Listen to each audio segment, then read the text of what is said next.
from the streets of New York City, Porkins Policy Radio. Here's Pierce Redmond. Okay, everybody, welcome back to another episode of Porkins Policy Radio. As always, I am your host, Pierce Redmond. You can find this show here live every Tuesday from 3 to 5 p.m. Eastern at Ocelli.com. Of course, you can also find this show on my website, which is PorkinsPolicyReview.com. If you are new to the show, there are lots of ways to listen. Of course, live on Ocelli.com. On my website, you can follow the RSS feed directly. I am on iTunes, TuneIn, Stitcher, Google Play, Player FM, Podbean. Pretty much all minor and major podcatchers will have the stream. If there's a particular one that you use that I don't mention, let me know, and we'll link up to it on the website. You can also, of course, subscribe to my YouTube channel, and I am now, I think I can officially say, the show is also being broadcast on Chuck Ocelli's Spreaker channel, which is also uploading to YouTube, and I believe I'm still on Ed Opperman's Spreaker channel and all of the other related shows that Ed runs and helps. My show is also broadcast on those as well. Well, very quickly, I just want to say a big thank you to Janice and Daniel for recently signing up on Patreon. So if you enjoy what I do, if you like the work that I'm doing, if you like the sound of my voice, then you can always go to patreon.com/Pierce Redmond, and you can become a subscriber for as little as $1 a month, which of course gives you access to the exclusive bonus podcast. And there's been a couple of people that have been signing up, some people increasing their pledge. So just a really big thank you. So a big thank you to Janice and Daniel for recently signing up. Even at like $1, it helps so much. It just is tremendous. It's also just a great feeling, to see people signing up. It means, we're making a difference. We're doing something. So a big thank you to that. And I also wanted to thank Gary and Evan for their very generous donations on PayPal. So if you'd prefer to send a donation on PayPal, you can always do that. You can find that on my website. On the left-hand side of the screen, there's a donate button that will bring you to PayPal, and you can send a one-time donation or a recurring donation if you'd like. So thank you to Gary and Evan. And just a couple more little plugs before we dive into today's show. I will say, today we'll be taking calls here in the first hour. So if you'd like to call in, the number is 319-527-5016. I just wanted to plug some recent shows I've been on. Yesterday, I was on Radio Sputnik's Fault Lines with Nixon and Stranahan. So if you haven't seen that, definitely go check it out. It's posted up on my website. It's been on Twitter. And I was talking about Jeffrey Epstein and some of the stuff that's been going on lately with that. I talked about some stuff that I think I'll be discussing here in the first hour. And I also, of course, took a couple of shots at Mike Cernovich. So definitely worth checking out my appearance on Fault Lines if you haven't seen that already. And certainly Lee Stranahan enjoyed some of the shots I took at Cernovich, which are totally worthy and needed to be done. And also, last night I recorded a bonus podcast with a good friend of the show, Aaron Franz, of course, of Age of Transitions and Uncle the Podcast, both of which are here, part of the Ocelli family here at Ocelli.com. And we did a bonus podcast last night, and we covered a lot of different topics, but the main sort of focus was on Jeffrey Epstein, and it really kind of got me to thinking about today's show and what I wanted to talk about. And I would just say I encourage people to check out Aaron's podcast on this. It'll be a bonus podcast, but I will also have it up for my subscribers as well. So definitely you can hear it there. But Aaron raised some interesting questions with me about some of the coverage of Jeffrey Epstein.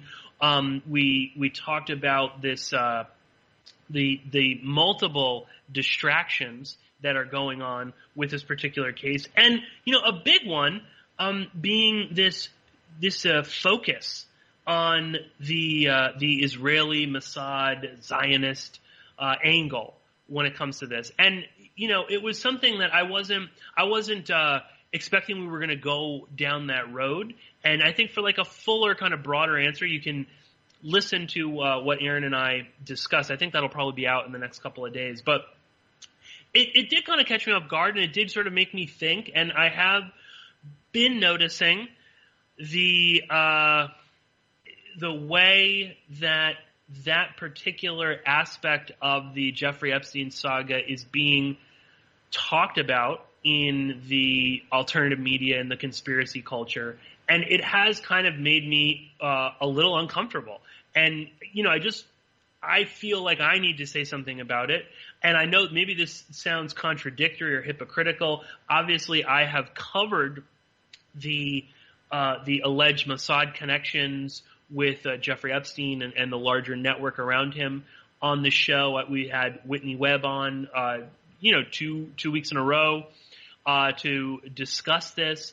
And I do think that what's in her 4-part series, I don't know if the 4th part is out yet, but what will be a 4-part series, I'm not denying that her work is incorrect or, far from it. I think pretty much all of what she's writing about is taken from open source material that's out there. But I do see that there is a subsection of the alternative media that is, right-wing, reactionary, racist at times, promotes a particular worldview that I find repulsive, is latching on to this particular angle of the Epstein stuff, that it's all about Mossad, that everyone with a Jewish name connected to Epstein is part of some sort of grand conspiracy, the Rothschilds, that this is really the crux of this whole network is all about these evil, Jewish pedophiles that run the world secretly. And I just got to say unequivocally, I don't believe in this. I think it's complete BS. And I think furthermore that we, and I'm saying the royal we, the alternative media, the conspiracy culture, whatever, what have you, independent journalists that are focusing so much on this. I think we're playing a dangerous game. We're playing with fire, and we're allowing for the loudest, worst voices in the room to dominate that conversation. And I think that it's very easy to take research that's being done looking at Epstein's connections to people like Ehud Barak or Les Wexner or a myriad of other people.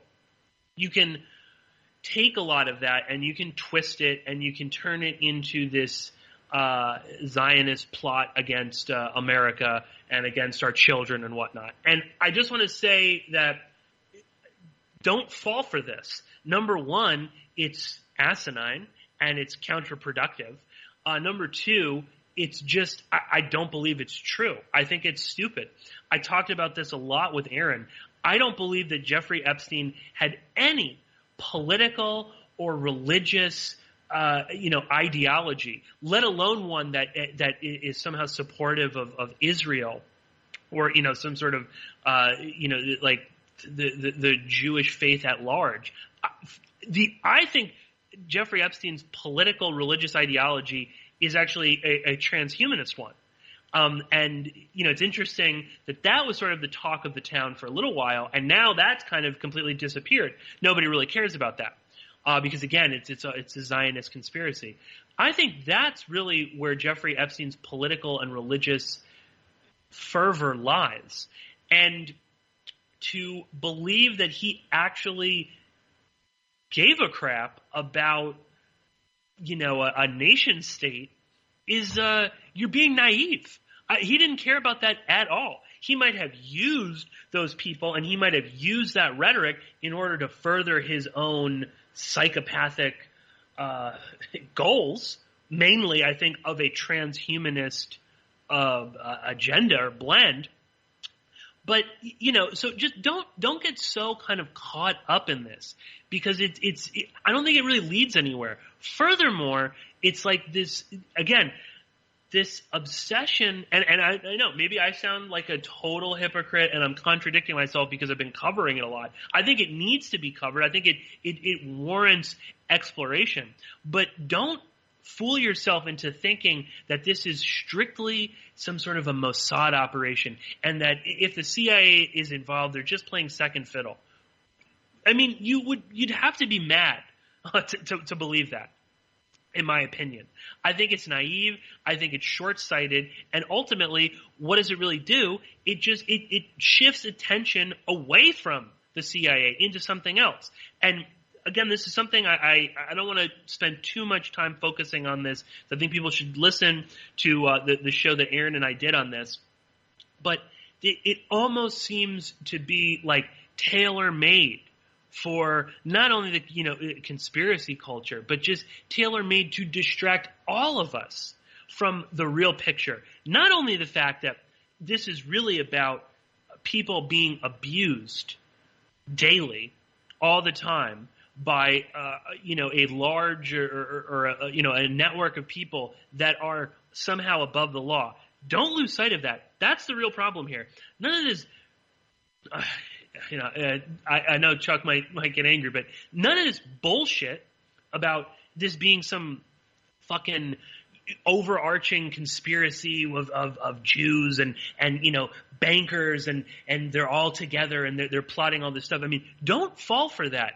It's such nonsense to believe that. This is ultimately, at the end of the day, and I've said this many times before, this is about people that are being abused and they're being hurt. And we're missing that because we're getting so wrapped up in all of this stuff about, what Israeli politician was behind this and that. And again, it's not that stuff isn't valid and important. It is. And I said it before, Ehud Barak's connection to Epstein is important. It hasn't been explored enough, why they're involved in these companies. But I don't think that Epstein invested in this company Carbine because he wanted to further the global Israeli agenda to take over the world.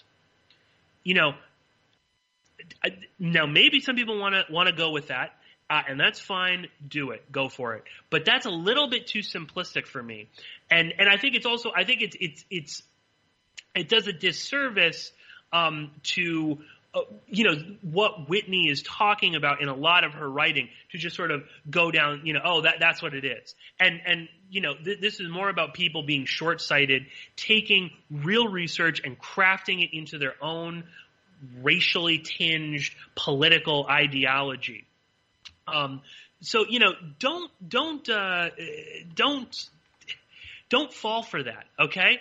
Because it's just it's stupid. And what it does is it distracts from everything else. There's nothing else that can be discussed with this. It becomes all of that. And this is the exact same thing with 9/11. It's like, unless you're talking about Israel, nobody wants to care about this. And it almost to the point that I wonder if that isn't part of some sort of a concerted effort, to distract us. To, just insert the Israeli thing, and then suddenly everything gets kind of sucked into that vacuum.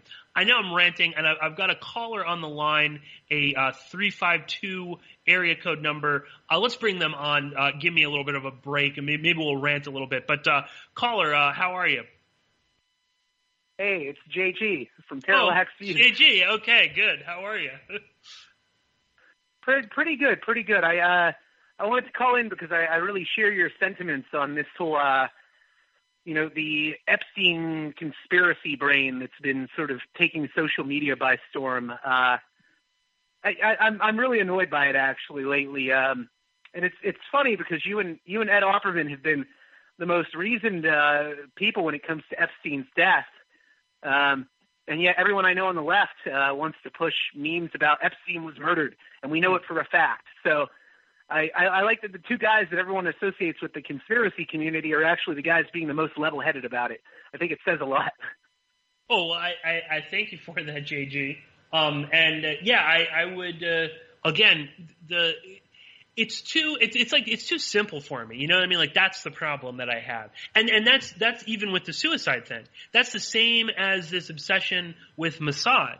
It excludes everything else in this larger picture. And also, it's just a big distraction. Who really cares about the suicide? I'm sorry. Like, at this point, I think it's irrelevant. We're never really going to know what actually happened. It's like, unless there's video footage, and even then, it was doctored, it was this, it was that, we're never really going to know. And ultimately, who really cares at this point? We've now become so focused on that there's no talk about all this other stuff going on. You know, it's the suicide, Mossad, where in, the world is Ghislane Maxwell. There's an effort going on to keep us distracted and to keep us focused away from what's really happening, and also just the sort of like the basic facts of this case. JG, anything else on this you want to talk about? Yeah, well, I wanted to say the thing with the conspiracies around Epstein, I think criminal conspiracies do happen, right? But not everything is a conspiracy, and I'm very skeptical myself of grand conspiracy narratives because, ultimately, I think sometimes people think our elites are smarter than they actually are. I think a lot of conspiracy people and people in the conspiracy culture still believe way too much in meritocracy. And I really question meritocracy at this point because I look at a guy like Peter Thiel coming out of the Silicon Valley. I mean, this is a guy who thinks he can get eternal youth through blood transfusions and lost his mind after being taught Rene Girard's mimetic theory. These people aren't really any better than the average person. And a lot of times they're, not as clued in as the average person. So I think sometimes people make our elites to be much more competent and intelligent than they actually are. A lot of them are actually cranks and eccentrics, as people used to say of rich people who were a little bit off kilter. No, I echo that sentiment. It's very easy to. I think it simplifies it. It makes it into. That's just a simple way of explaining it all, and I think it's counterproductive, and it's simply not true. I'm glad you brought up the Peter Thiel thing. I know I'm ranting about this, but do these people really think Peter Thiel invested in Carbine because he's a Zionist? No. I mean, he is the most sort of like extreme transhumanist. There's the connection. It's sort of like I view those sort of, and again, I know I must sound like a total hypocrite, but I can't, I feel super uncomfortable with the way people are interpreting some of this research and crafting it to their extreme, worldviews. Just on that thing, you've got Peter Thiel, Ehud Barak, Jeffrey Epstein, a close associate of Michael Cohen, and Eric Prince, and a bunch of and other people connected to Palantir and to Trump, along with a bunch of the Unit 8200 members that are investing in this company. For the Peter Thiel, I think that's just more like when you're at that level, those are the companies that you invest in. Are these like shady intelligence connected companies? And it doesn't mean anything about your political ideology or whatnot. I think Peter Thiel invests in companies like that because that's his business, is spying on people. Mm-hmm. And also I think it's one of those things like when you're at that, you can talk about the deep state, right? When you're at that level, you invest in companies like that. And that Carbine is always going to have some sort of government contract or something. You're going to get back on your investment.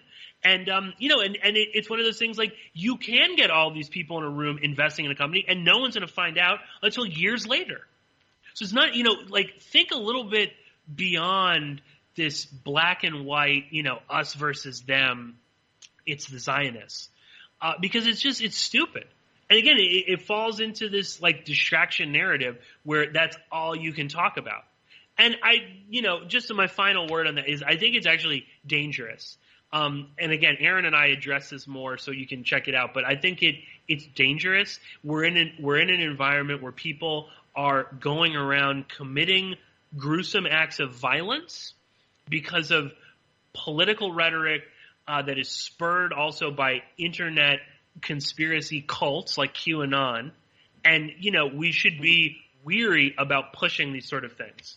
JG, any kind of final words? I wanted to add one thing real quick. What's that? No, go ahead. Well, I was going to say, in terms of transhumanism, I'm one of these people who I think that transhumanism is a wacky sort of sci-fi idea that will never materialize in the way that people support it think. But I think the movement of transhumanism itself is something that will be used as cover for basically reintroducing eugenics and social Darwinism into the mainstream discourse. That's my main concern with it. And right now, people should be looking into, figures like Natasha Vita-Moore, who runs the World Transhumanist Foundation, I believe, that's connected to H+, which I believe Epstein gave $20,000 to that foundation. Yep. People should be looking into names like that rather than focusing on, whatever wild speculation we have about, the transhumanists or even, the possibility of transhumanism, I should say, or, Epstein and who killed him or what intelligence agencies was involved in. There's a lot of real meat here with regards to the sort of eugenics and social Darwinism that these people actually believe in. That's my final word. I'll get off the line though now, so you can take some other calls. Bye. Okay. Yeah. Well, thank you for calling in, JG. That's of course JG Michael of Parallax Views. People should certainly check out the podcast if they haven't already. I think we've got another caller on the line, an 825 number. So let's bring them on. Caller, you are on the air. How are you? Hey, Pierce. It's Dimitri. Hey, how are you? Hey, I'm pretty good. Thanks for taking my call. Sure. I just wanted to call back in and check in with all this Epstein stuff because I had a lot of thoughts about it. And I guess it's sort of in line with, I think, what you were just talking about with JG and all the Mossad stuff. But I kind of want to make like a little intervention into the discourse about Epstein, if I may. Sure, please. Okay, so I've been following Epstein, the story, since 2014, for almost about 5 years now, and so I've kind of it's been interesting seeing it all kind of blow up into the mainstream now. When I spent a lot of time chasing these rabbit holes like over the years when it was still kind of an obscure topic, and as we've all seen now, there are many rabbit holes that the guy seems to tie into everything. But the main thing, and I've tweeted about this in like the last week or two, the thing that I think the alternative media is maybe neglecting, or what I would call maybe like the 800-ton elephant in the room, is kind of the question of like why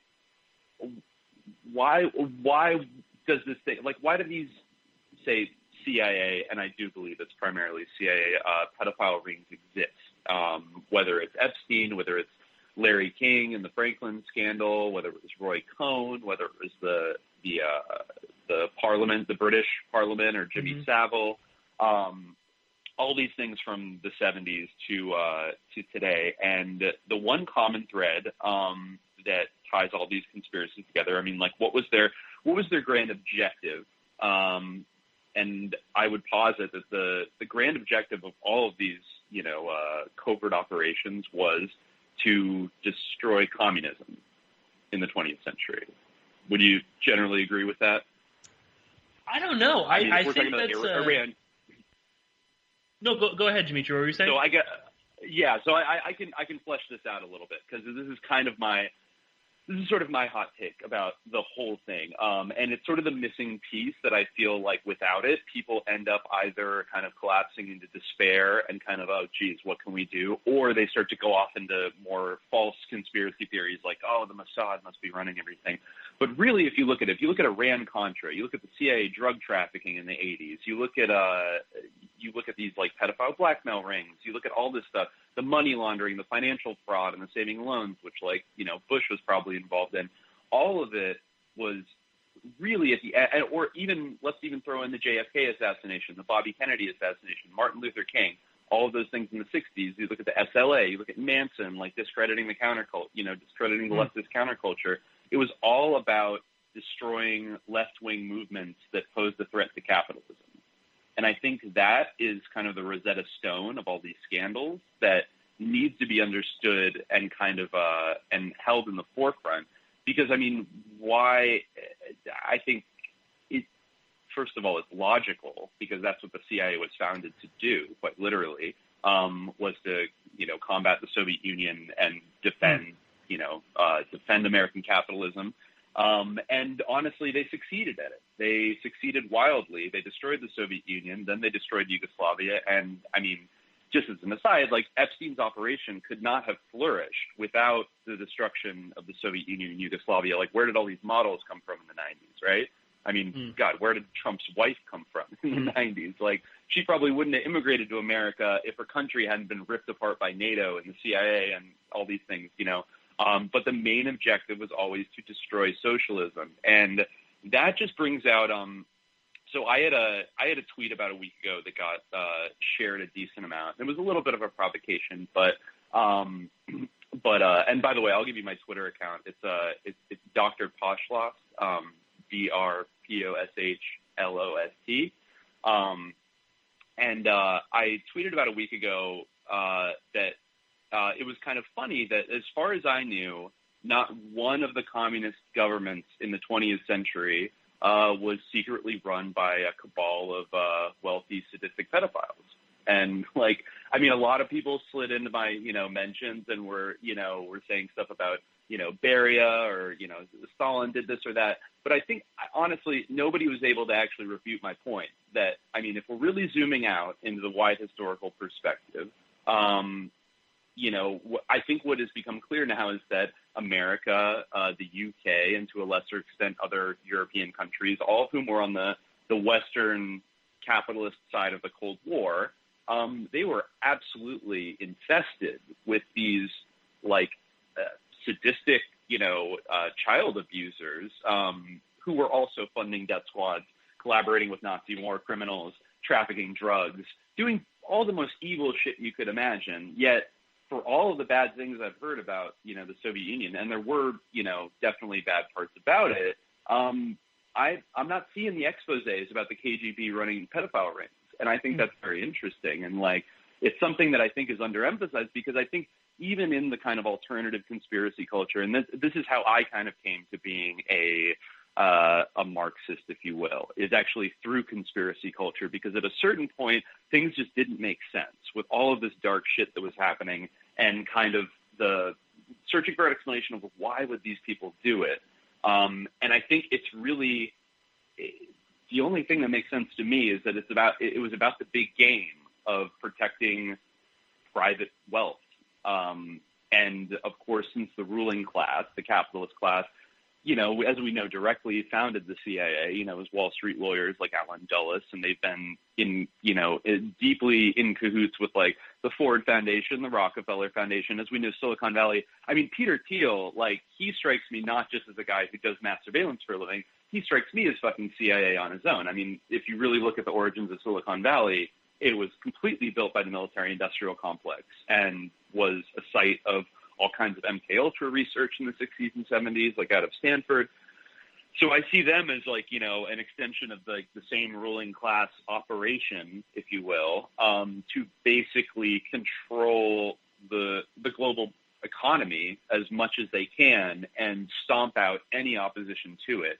And so in that sense, I think in conspiracy culture, there's still I don't know, maybe it's a kind of leftover LaRouchian kind of idea of like, well, you know, like our side is so evil, but like I'm sure their side is evil too. Everybody's probably evil, right? And yeah. Actually, I'm not so sure that.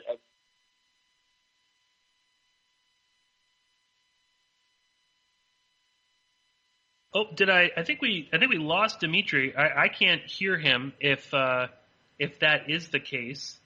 So I apologies if Dimitri dropped there.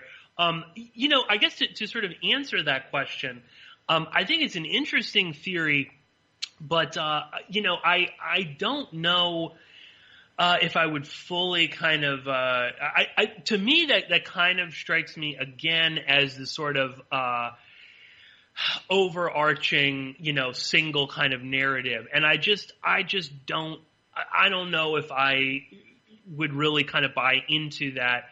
I think that there is something there. I think that obviously it's not a surprise or it's not a secret that a lot of these Western intelligence agencies were filled with people that, you know, certainly abuse children or use the abuse of children in order to elicit information or, you know, protect themselves or whatnot. That's obviously true. But again, I think it's naive to think that the other side wouldn't be doing that as well.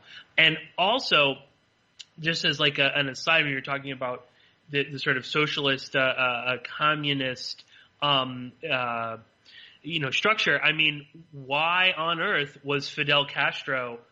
Why did he invite Epstein to Cuba? You know, like that's a big question. I don't see a lot of, you know, people on the left answering that one. It's you know, and it's out there certainly. So you know, that's kind of I think if Dimitri, if you're back on the line, we'll bring you on just for a minute if you want to respond, and then we've got some other callers we want to get to. But Dimitri, are you there? Hey, Pierce. Sorry, hey, I got were you able to hear what I was saying there? I just I don't know if I would totally. I think that there might be how it starts or how it started, but I find that it's again it's a little too simplistic for me. You know, I think that there's more things at stake with all of that, and that while I think the ultimate goal of, you know, American capitalism and certainly the CIA and most sort of Western countries is a right-wing ideology based on, you know, a capitalistic society, and that the threat of any kind of left-wing government terrifies them. And they will, you know, they will stop at nothing to achieve those sort of things. I feel like that might be the sort of maybe an undercurrent, but I think that there are so many different factions in there. You know, and Epstein is this perfect one where he links to so many different things. You know, it's like, again, he's the, you know, the ardent Zionist, but he's hanging out with Mohammed bin Salman and Adnan Khashoggi. You know, he's he's this, he's that. No, I mean, I totally get that. I guess what I'm sort of saying, and I guess I'm not trying to say in a kind of typical like conspiracy way, like everybody gets together and like, all right, guys, we got to destroy communism. But I mean, almost as sort of like a meta, as sort of a meta theory for like why these people who don't seem to have anything in common would collaborate. The only thing that makes sense is that their economic interests ultimately intersect. So like when you look at Saudi Arabia collaborating with Zionists, it's like if you look at it on any lower level, it does seem contradictory and bizarre, and might lend itself to some kind of squeaky explanation. But when you actually look at it, both Israel and Saudi Arabia are outposts of like the U.S. empire, essentially. I mean, that's why I think you're totally correct that like Israel is not the tail that is wagging the dog of America. It's the other way around. I think Israel is like, if anything, you know, if we look at it on a grand geopolitical scale, they're like an agent of America who has some of their own interests, but ultimately they're all on the same team. And so when you see people like, because I'm sure, you know, I mean, we know the CIA collaborated with, you know, the Ghislane network and all kinds of Nazi war criminals. I'm sure that there are kind of more liberal-minded CIA people who might, you know, they would never work with Nazis. But at the end of the day, they're willing to be on that team because the economic interests are all in general. And that's, I think, why they were willing to use the Nazis. It wasn't even necessarily that everybody in the CIA is an enthusiastic Nazi. But at the end, and that speaks to the opportunism that is at the core of kind of capitalist ideology, that at the end of the day, if you got to work with somebody to get a job done and keep your money and to keep your wealth and keep your control over global markets, well, you might just do that. So I think it's not necessarily, I'm not trying to kind of intervene as like, the the pro-capitalist cabal gets together in a smoke-filled room and decides, well, okay, we're going to run the pedo rings, then we're going to do the drugs. But I think organically, it just kind of develops because I mean, having half the world under a kind of command economy like Marxist-Leninist control was a serious existential threat to the capitalist and both liberal and more right-wing capitalist order. And I think that's where you saw like the kind of grand meta alliance of, Israel, Saudi Arabia, the European countries, the British, and the Americans all kind of collaborating together in a way where, because we also know a lot of this stuff is very compartmentalized, in a way that maybe they're not even all aware of the moving pieces of the entire grandiose operation, and like maybe very few people are even kind of aware. And I don't think it's necessarily like a top-down operation where, right.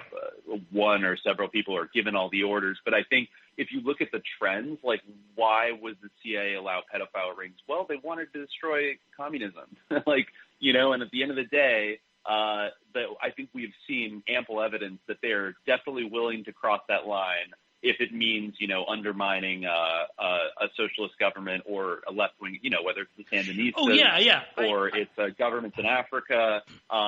This is all – I mean, you look at, like, the basis of our economy today. I heard on Ed Opperman's show a couple days ago, I forget which guest it was, but he made a very salient point that really stuck with me. He said something along the lines of, does capitalism work without slavery? Because it's never been tried. And I thought that was a very incisive point because I think, it actually does depend on one way or another, either on stark economic terms. Like we need basically failed states in Central Africa to mine our cobalt and our, bauxite and all of these rare earth minerals. Sure, that we put in our tungsten, all these devices. Things. Exactly. Yeah, no, I don't think it's a coincidence that those countries are basically still have slavery with warlords running everything. And, that's why you look at somebody like Thomas Sankara in Burkina Faso in the 80s, who was a Marxist-Leninist, who took over that country and basically wanted to, made incredible gains in the 4 years he was in power and then was killed in a collaborative, assassination by French intelligence and CIA. It shows you that that's the red line that,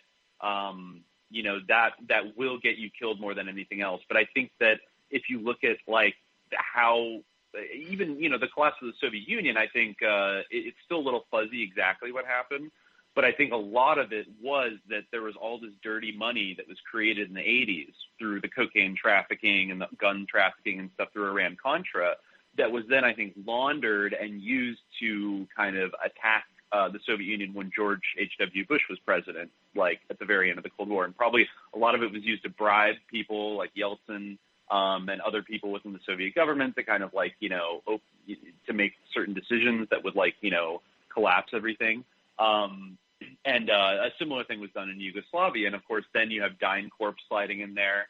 You have, Dimitri, I get what you're saying, and I don't want to cut you short, but I do want to bring on some other callers and cover some other things. I appreciate you calling in.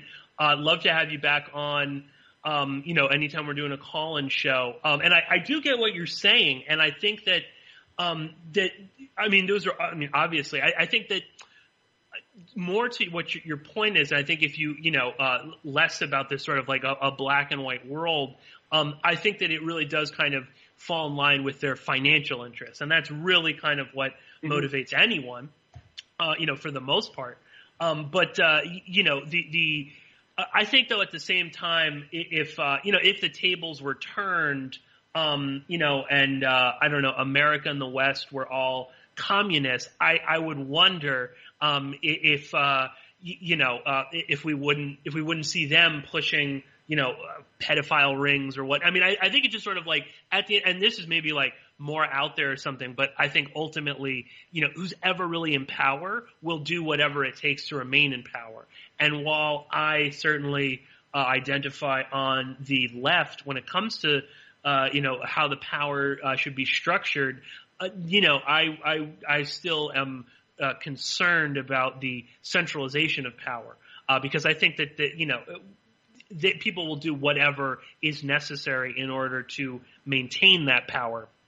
But I do appreciate the call, and I appreciate the discussion. If anyone else wants to call in with a question or a quick comment about the Jeffrey Epstein saga, the call-in number is 319-527-5016. Again, spinning off of what Dimitri was saying there, I think that ultimately this does kind of boil down to money, but also power and influence. I think that's what drove Epstein to do the things he did. I think that he exploited, as many people exploit, whatever the political ideology is, going back to the sort of the foundation, the early days of the Central Intelligence Agency in the late 40s. Yes, of course, the political wins, the political ideology of everything is what motivated many of those people. And obviously you can look at people like, James Jesus Angleton and others. I mean, these are sort of, they truly believed almost in a religious sense in the power of, American dominance and capitalism. But at the same time, I think you had a lot of people that latched onto that, not because of any kind of political ideology, and maybe not even necessarily, fully financial, but just that it was they were the main power source. And I think that you get a lot of different agendas lining up, and you're going to get a lot of people kind of filling those voids. But a very interesting take on this. I think an interesting something that needs to be discussed. And again, that's sort of like back to my my original rant at the top of the hour. By focusing so much on these distraction-ridden topics, this minutia of how does what these neck bones could never break with the hanging or whatnot. It takes away from the larger issues here. Things like Dimitri was just talking about, that this is about money for a lot of these people. This is about deep financial interests. And the only way to achieve those financial interests is to collaborate with some of the most nefarious, amoral psychopaths on the planet. So let's not lose sight of that. Again, I don't know. I'm not sure. Dimitri may not have heard me when I was saying it when his call dropped, but there is also I would love to know why Fidel Castro invited Jeffrey Epstein to Cuba. There's pictures of the two of them. This was like I think Epstein, was this was arranged through a former president of Colombia. I just and it was interesting. There's a lot of people, talking about Jeffrey Epstein, a lot of people on the left or whatever, talking about Epstein and saying, that's great. But, crickets when it comes to Fidel Castro and why they were, like what on earth would Fidel Castro have to talk, with Epstein? Are they talking about what, Science Foundation? Or like the weather, baseball? I kind of doubt it. But that's my 2 cents on that. That's just to, upset all of, my left-wing friends and listeners as well.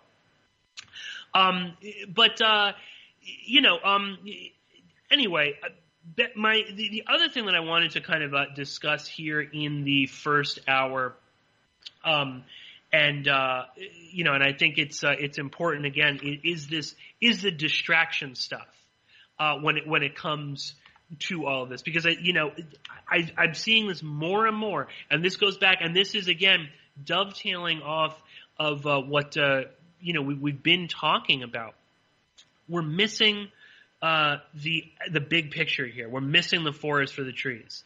We're not seeing what's really at stake here, and there's just been such a concerted effort with this, the talk about the suicide, the where Maxwell really is, all this bad reporting that's been coming out, this rehashing. I keep seeing this every day now. It's like we're now done with the sort of the saturation of breaking news reporting when it comes to Epstein. We saw that when he got arrested. We saw that even in the days after his death. And now we're seeing news outlets writing about stuff that is beyond old news.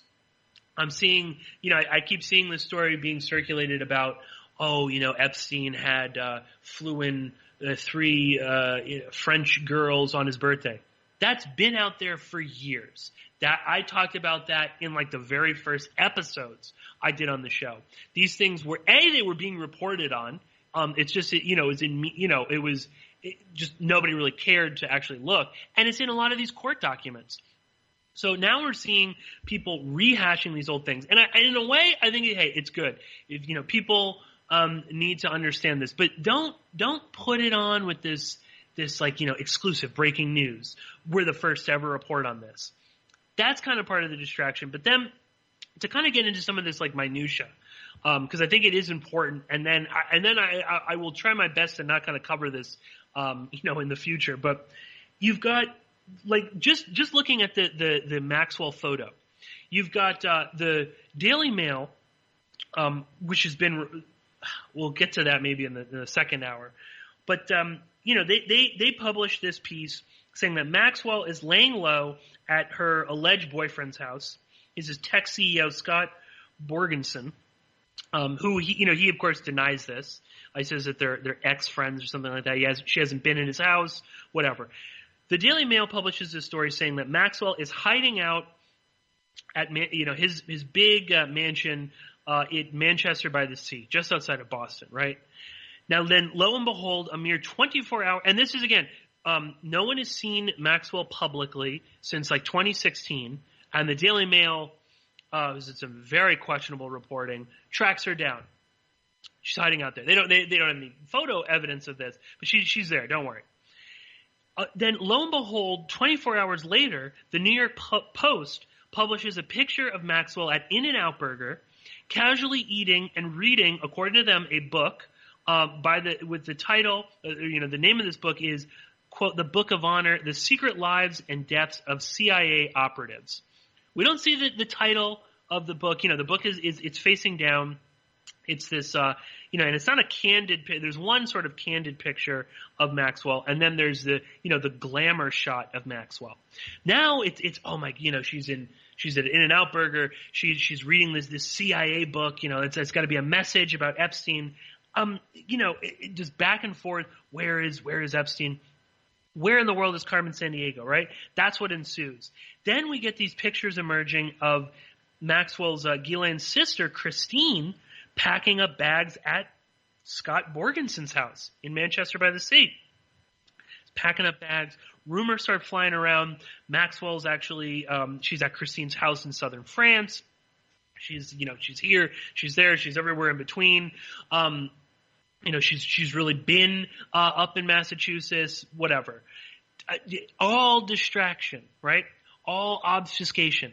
It's everything. It's here, it's there. Then people start looking at the picture from In-N-Out Burger. And believe me, there's a lot that's wrong with this picture. There's 2 phones. She's got 2 drinks. We don't actually see the book. And if that is the book, I mean, what the hell is going on there? Talk about a message. Then we get the Telegraph. They publish a story saying that when they spoke to some employees at In-N-Out Burger that were, quote, were under, quote, strict instructions not to divulge any detail of Miss Maxwell's unexpected visit on Monday.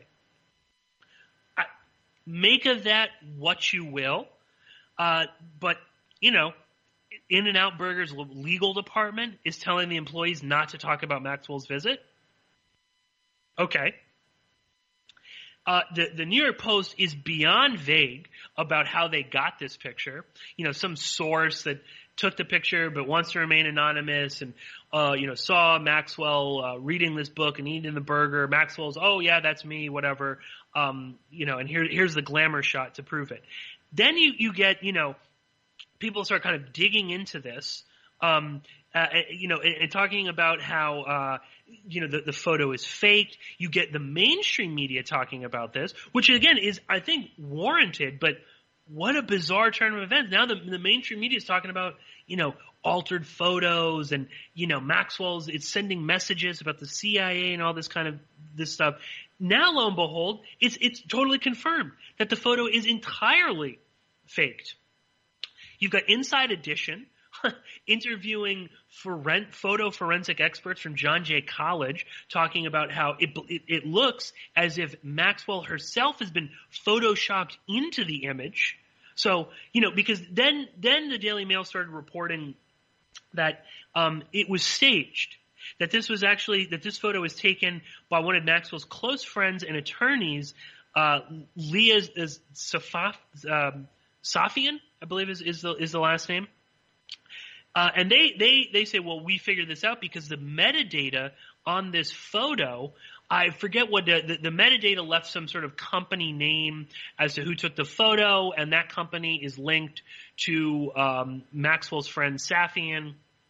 That's kind of now, so maybe the photo is fake, or at least staged, which I immediately believed. I mean, there's no way that someone just happened upon Maxwell sitting alone. She hasn't been seen publicly since 2016, and now she's reading a book about CIA agents dying, in the line of duty, alone, looking beautiful, just sitting by herself in L.A. But then, like I said, then you got Inside Edition talking about, well, it actually looks like Maxwell might have been photoshopped into the picture. Then you get the Daily Mail and other media outlets, including New York Magazine, Jezebel, and others. They start asking questions about, everyone starts talking about the signs in the background. There's this bus stop. You can see an ad for this stupid-looking movie, Good Boys.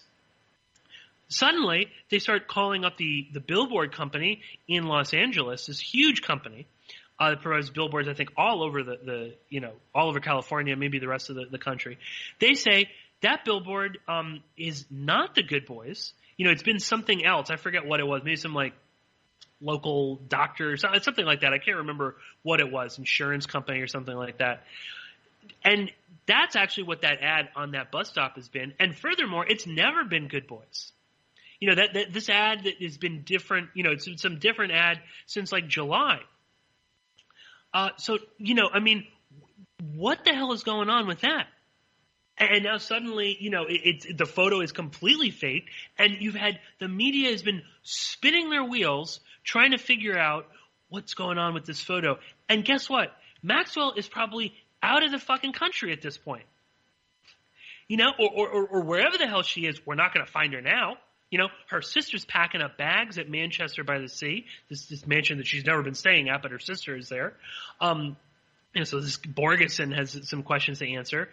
We're focused on, when was that? Is that a fake ad? I mean, also just the questions of, if the photo is staged, that's one thing. It makes sense. Maybe they staged the photo in order to just show, oh, she's out there. But why, if it was a staged photo, and you can see apparently that it's got Safian's dog.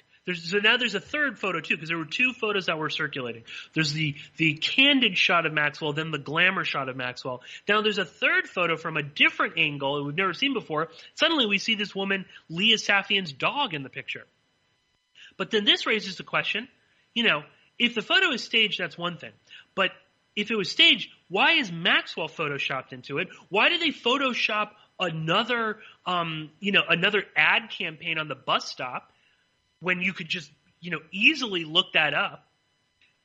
I mean, what's going on here? Again, this is the work of Mossad. or the CIA. I mean, it's pretty sloppy. I don't know what that says, about these intelligence agencies. I mean, obviously then, maybe this means that they've cut Maxwell loose. Because talk about sloppy, but what's the real story here? Absolutely nothing. We've spent days All of us in the mainstream and the alternative media spinning our wheels trying to figure out where's Maxwell? Well, guess what? She's probably gone. Wherever the hell she was originally, which was it probably was up near Boston. She's definitely gone from that location at this point. And guess what? The Daily Mail, they didn't snap any pictures of her there. Why was that? Because they were running out to L.A. to try and find her? Again, it's all distractions. We spent all this time worrying about where Maxwell is, not about what Maxwell's doing, not about the fact that how is Maxwell just sort of wandering around out there? If they're not indicting her or something like that, press the FBI. Press, some of these other people. How is that allowed? She's not on any sort of like a watch list or something like that. Conceivably, she just walked into, the airport in Boston and flew away to God knows where. But we were too concerned trying to figure out, what's with the good boys at, and where's that dog, and this is staged. And again, it's not that it's not important, but they're, Maxwell is screwing with us, or someone is screwing with us, and they are laughing all the way to the bank. I think, and we're missing that because we're so focused on all of this BS around us. We're not looking, at the real issues here. Maybe Maxwell was never even in the U.S. We'll never know now because we're too busy arguing about a Photoshop picture that may not have even existed. The whole thing might have been fake. So anyway, that's my rant. On this, bottom line is stop getting so caught up in this breaking news. Where in the world is Maxwell? What happened with the suicide? Forget that for now. We don't know enough information about it. And, if the Maxwell stuff is any indication, whoever is behind this will mess with us as much as they possibly can. They will do whatever it takes in order to get us distracted about something that is ultimately irrelevant. You know what I mean? It doesn't really matter, if Maxwell was in L.A., if she was in Boston, or, what really matters is the fact that she's just out there, along with a whole bunch of other co-conspirators who nobody really wants to mention. I'll mention them again on this show because, just so that it's drilled in people's minds. Where is Sarah Kellen? Where is Nadia Marchankova? We know that Adriana Ross is down in Miami, but nothing's really happening to her. Where's Leslie Groff? Where's Jean-Luc Brunel? Where are all these individuals? Who knows? Do we even know anything about them? No, because we're more concerned with, what photoshopped images. It's all a game. They're playing all of us right now. They want us to be focused on this sort of stuff and on, the greater Israeli conspiracy behind it all. And again, as I said, it doesn't really bode well. This is the best that Mossad can do. Then they're really not all that great. That's all I'm going to say on that. Anyway, I'm getting a little upset. We're going to be we'll probably wrap it up here for the first hour. In the second hour, good friend of the show, Robbie Martin from Media Roots Radio, is going to be joining us. We'll probably be talking about this. And maybe Robbie will be able to kind of calm me down as best he can. But please do stay tuned, and we will be back just in a few minutes with Robbie Martin.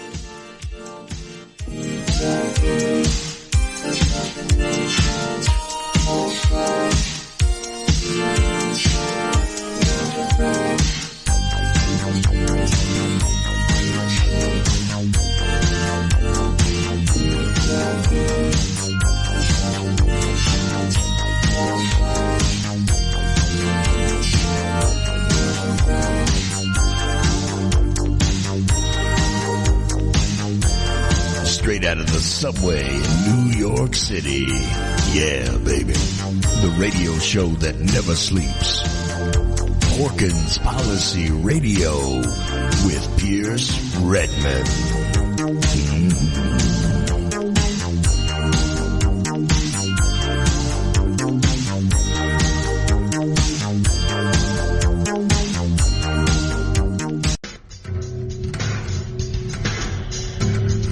Wall WallStreetWindow.com. Gold, silver, the stock market. WallStreetWindow.com. The brilliant author of The War State brings you exclusive reports about the big changes upcoming in the markets. WallStreetWindow.com. Perhaps you're invested deeply. Perhaps you're not in deep enough. Maybe you're thinking about getting started. WallStreetWindow.com. Michael Swanson, the brilliant author of The War State, understood these trends professionally for many years, and now he gives you the benefit of his knowledge. WallStreetWindow.com. Go there now. Go there now. Go there now. A reminder that this is the voice of America broadcasting worldwide. The age of transitions. Warning, warning, warning. Uncle, the podcast. The Ocelli effect. Porkins Policy Radio with Pierce Redmond. On Ocelli.com. Go ahead, caller. I'm interested in the truth about the JFK assassination. Right, well, what do you want to know? Judy Baker's wild claim, Oswald girlfriend, she knew Ruby and Barry, cancer weapons. Really? I imagine I could claim I have 4 wheels. It doesn't make me a wagon, but okay. Oswald was on the kill team and trying to prevent the murder of John Kennedy. Come on now, has a real expert on the JFK assassination looked into her claims? Go to Amazon.com, enter Judith Baker in her own words. You'll get results for a digital copy of a book where Walt Brown utilizes her own words and the known evidence in the case to get at, well, a different perspective, let's say. You can get Judith Barry Baker in her own words from the author himself, signed if you request it, by contacting Dr. Brown at KIASJFK@AOL.com. It's a fun book, and it actually dissects the many, many fantastic claims. Judith Barry Baker in her own words. Thank you for all the great information.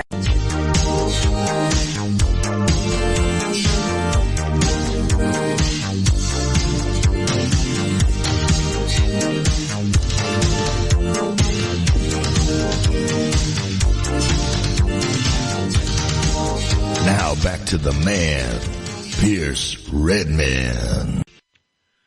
Okay, everybody, welcome back to Porkins Policy Radio. I am your host, Pierce Redmond. If you are joining us here in the second hour, we are joined once again by our good friend, a frequent guest on the show, Robbie Martin. Of course, the co-host of Media Roots Radio, the filmmaker behind the series A Very Heavy Agenda. You can find all of Robbie's work by going to MediaRoots.org or averyheavyagenda.com. Robbie, how are you? It's been a little while, I think, since you've been on the show. It has been, Pierce. I'm doing great. Thanks for having me on again. Absolutely, yeah. I think just a plug, because it was such a good. I had such a great conversation. The last time we talked was for like a series that you're doing. I think on your YouTube channel. It was like a live stream, and we were talking about The Insider. So if people haven't checked that out, they should definitely go and watch The Insider and then watch our conversation about it. But I had a blast doing that, and I actually had one of a good friend of the show sent in. I think it was he emailed me a copy of Thief, which is Michael Mann's. I think it's like his first movie. And he was a little upset, Robbie, that you didn't like that you didn't think Thief was like a good movie, or you hadn't heard of it or something like that. So he wanted me to. I have heard of it. I think it has a fantastic score, but it's definitely not. I guess I just have to admit I'm not really a Michael Mann fan. I if that upsets people, I apologize for that. But yeah, he's not a filmmaker that I'm too big of a fan of, to be honest. But yeah, that movie to me, The Insider, really stands out apart from the rest of his body of work. So, yeah, I mean, my apologies that I haven't watched Thief yet, but I do plan on watching it, and maybe we could cover that in a future episode or something. But Robbie, I wanted to. I guess we originally had a whole different plan, I think, of what we were going to talk about in the second hour, but I'm definitely still kind of in the Epstein mood. I'm, a little kind of, pissed and, perturbed about some of the coverage and stuff. So before we kind of dive into some of those topics, I mean, what's your just sort of general sense of this? What's your take on this? I know you and Abby have like a very long podcast that you are. I don't think it's out yet, talking about Epstein. But what's your perspective on it? Because I always like your sort of critiques of the alternative media. So what do you think of how Epstein is being viewed, and just in general how the media is covering it? I mean, I think there's multiple layers to it. So I think it's really interesting that the mainstream media is simultaneously greasing the skids for alternative theories about how he died, and they're insinuating things that imply that he might have been murdered, while at the same time the mainstream media is also trying to shame anybody and make anybody look foolish who believes that he was murdered. So that I find interesting, where it's like you have these sort of dueling narratives coming out of the mainstream media that are shaming people who are conspiracy theorizing, and then also encouraging people directly or indirectly to do their own conspiracy theorizing. So that's sort of something new that I haven't seen before with a major sort of notable event like this. So that's an odd thing that I've noticed. The alternative media, I mean, I guess my main complaint about the way that the alternative media is covering it is one of my long-standing complaints about what's happened to the alternative media since the Trump era, where even websites that used to be decent for alternative media like Zero Hedge have now gone completely in the bag for Trump. And in my mind are just as bad as like MSNBC was during the Obama era. So you have this problem.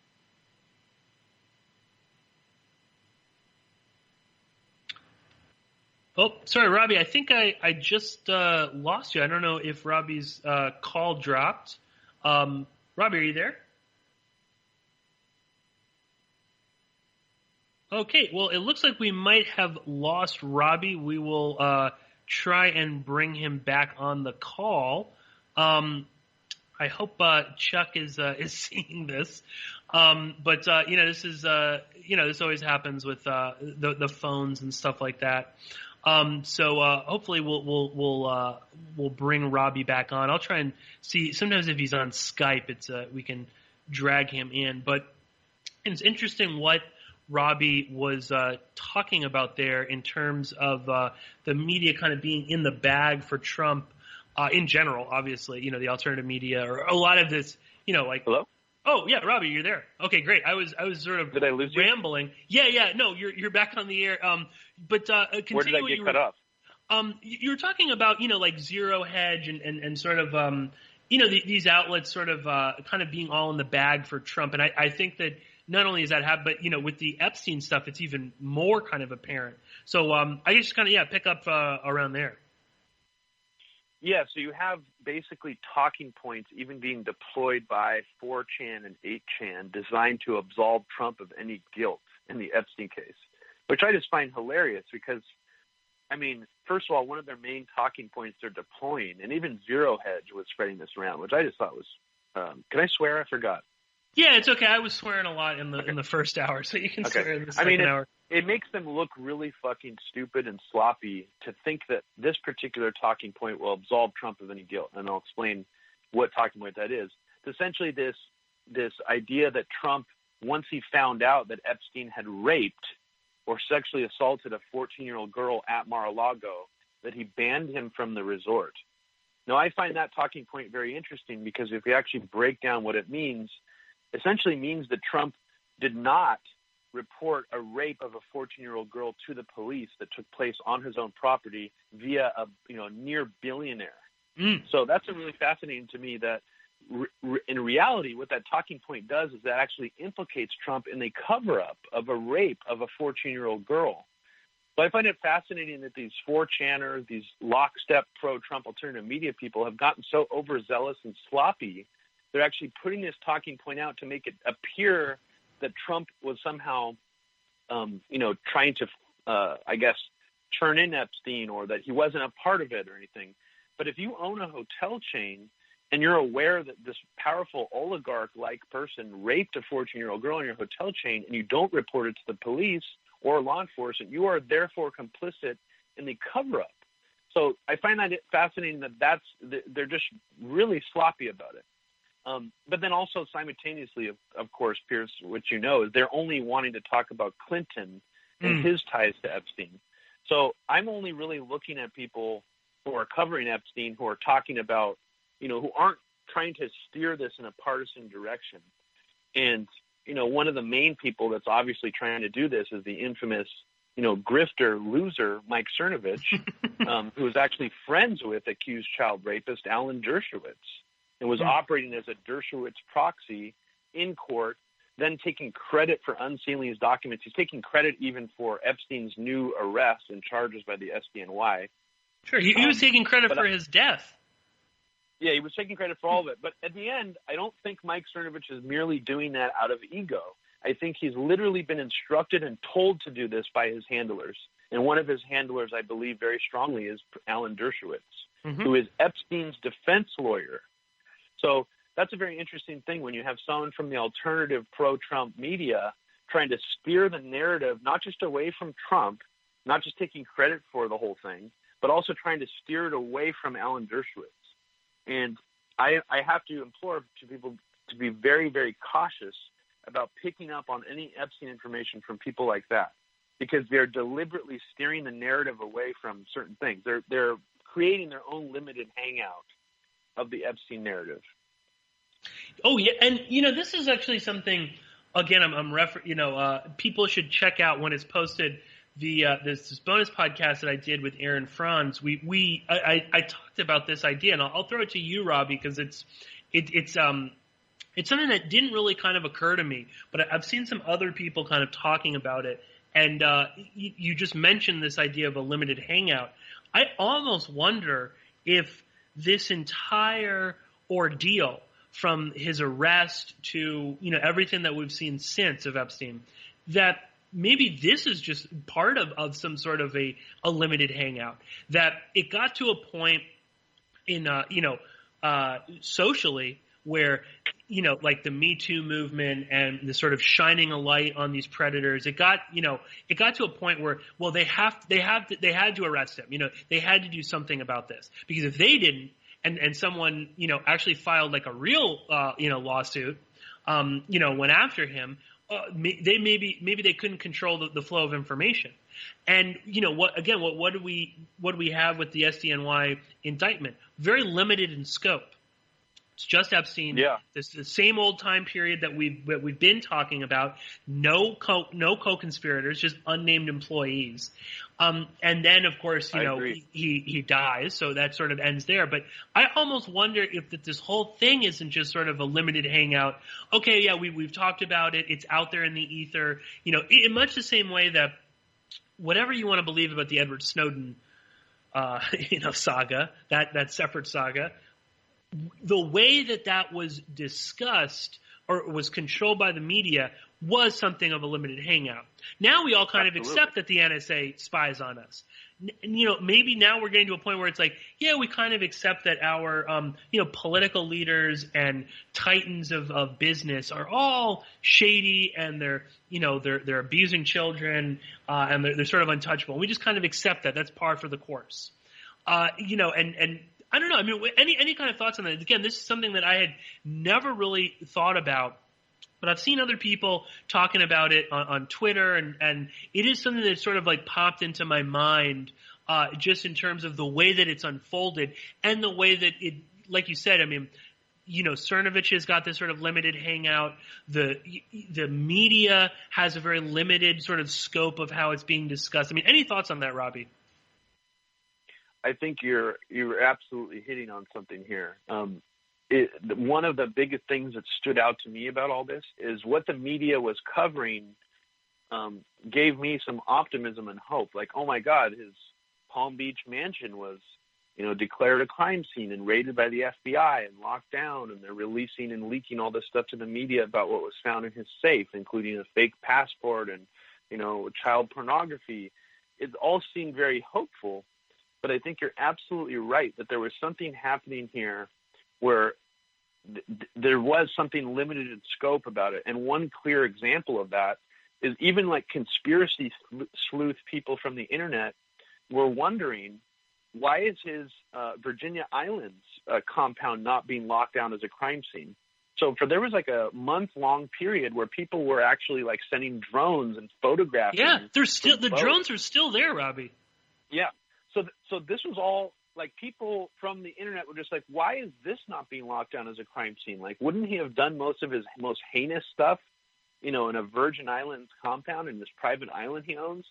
And there was actually a picture of, I believe, a computer or a hard drive or something that was photographed on one of these drone shots that was missing during a later shot. So basically, what I'm saying in a roundabout way is that there was tons of people who had ample opportunity to clean up his Virginia Islands compound before the police were even there. And why didn't the SDNY get jurisdiction to raid that property immediately, simultaneously? Traditionally in law enforcement, when you already have a warrant to search one property, you like cops line up all the warrants at the same time. They don't just line up a warrant for the suspect's garage and then get the warrant to search his house like a week later. They make sure and coordinate all those search warrants are together for one big like shot, to get as much evidence as they possibly can, because they know criminals will destroy evidence. So that to me is one of the most glaring parts of this, as being some kind of controlled thing like you're talking about, or at the very least, if that sounds too conspiratorial to people, at the very least, it seemed like some aspect of this investigation, some people involved in it had their hands tied by someone higher up to not fully search all of his properties. So that alone to me is very noteworthy, why that wasn't done. I mean, you would think that would have been a no-brainer if they finally were able to bring him in on these charges. But no, it didn't happen. So. Oh, no. And again, you don't even have to go so, conspiratorial that like this was, planned, in the bowels of the Legion of Doom or something like that. It doesn't have to be that, but the way that it's unfolded, that to me seems like some kind of an operation. And again, I was talking about this in the first hour, this obsession with how he died, his neck bones, the issue over this photo of Ghislane Maxwell. Is it photoshopped? Is it not photoshopped? Where is she? These are all distraction. Even some of, the way that a lot of the alternative media has glommed onto the Israel Mossad angle. It's like there's like a distraction here, or it's like you can talk about the Israel Mossad stuff till the cows come home, but there's a lot of information we're never going to know because maybe it all got destroyed in the interim period between him being arrested at Teterboro and people destroying evidence. I mean, you talk about the Palm Beach thing. I mean, the Virgin Islands house. I mean, what about Palm Beach and what about the house in New Mexico? I don't think anybody was looking there. And the drone footage, the drone footage stuff is like so obviously like something. There's something going on there.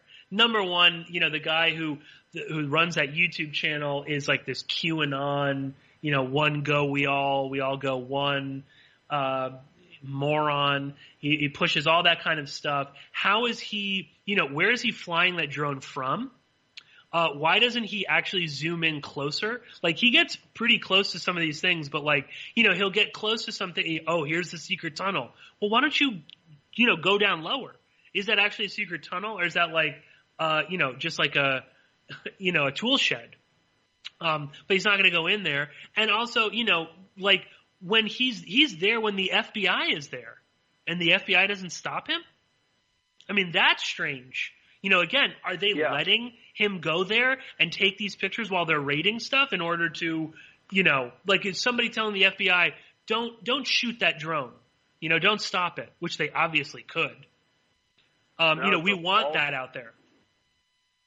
Very good point you're raising. I mean, there's definitely something odd happening in the Trump era that somehow seems to involve a coordination between people in the White House or inside the government and people in the conspiracy movement, which is completely unprecedented thing that we've never really seen before. So who knows how many of these like conspiracy researchers are actually part of some kind of disinfo pipeline from the Trump administration. It's really hard to tell. I mean, we already seem to have enough circumstantial evidence that Trump and his people are directly participating in the QAnon narrative, which is surreal enough. So, I mean, I don't really put anything past. I have a very hard time trusting any, conspiracy researcher because of that reason.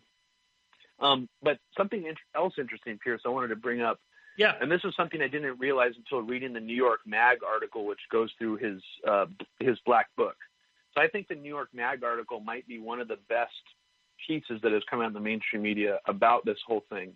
Because what it really showed me is that this whole classic idea of, all the politicians are compromised because they have sexual secrets and, this idea that they're all being blackmailed and sort of held hostage by having like sexual secrets.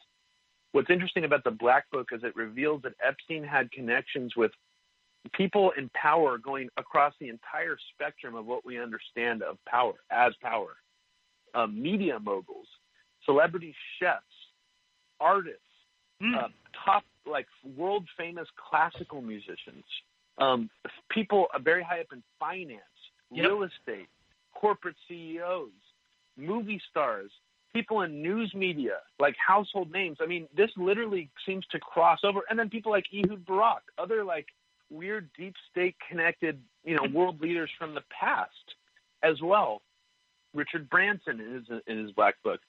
But what's also interesting to me about going to his Black Book, and this is going to sound totally wacky to some people, because I think the Me Too movement is completely valid. Like I strongly believe in it, but there is something bizarre and sort of interesting about, was it just that Charlie Rose, Kevin Spacey, and some of these other people who got Me Too'd were just so brazen about it? Or was it because, I don't even really know what I'm asking here, but I guess what I find interesting is that so many of these people who have been accused of sexual assault in the Me Too movement before this Black Book came out are in his Black Book. So, for example, you have David Copperfield, David Blaine, Charlie Rose was trying to get interns through some kind of intern racket that Epstein ran. And we know that. And Kevin Spacey flew on the Lolita Express. I mean, that's, to me, is really fascinating that you have people who are outed for sexual assault or like harassment, who have these, who have this relationship with Epstein. So that kind of, seems to prove that all those allegations against him were likely true, or that there's maybe even more to it than we currently know. The Charlie Rose one is particularly interesting, not because it's like goes into some kind of deep state territory, but it's just interesting that he was literally hiring interns via Epstein, as if Epstein was some kind of almost like a hiring agency for talent or something. It's very strange. So I found that really stood out to me when this scandal sort of broke out again. But I guess that's the main thing I took away from this, was that it does seem to be that there is some truth to this idea of a blackmail racket, but that it's not just for like celebrities or movie stars or politicians, that it seems to be like he had his finger in every conceivable pie you can imagine. So that's sort of what like I took away from all this, I guess.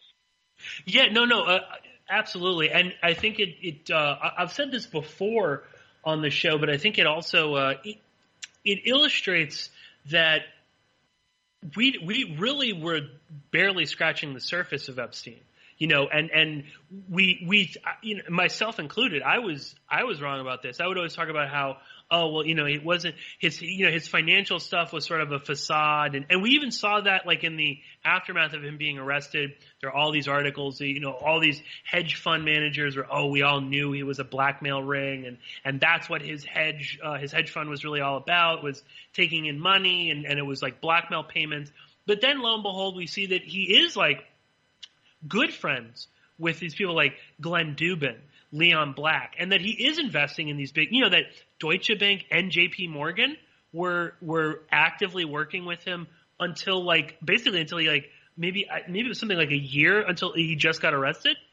So, it kind of it raises the stakes a little bit. I mean, it shows that, like what you were saying, I mean, this guy had his hands in so many different pies, which even raises questions beyond, like, if it's just, like, blackmail. I mean, I think it's, it also just, I don't know.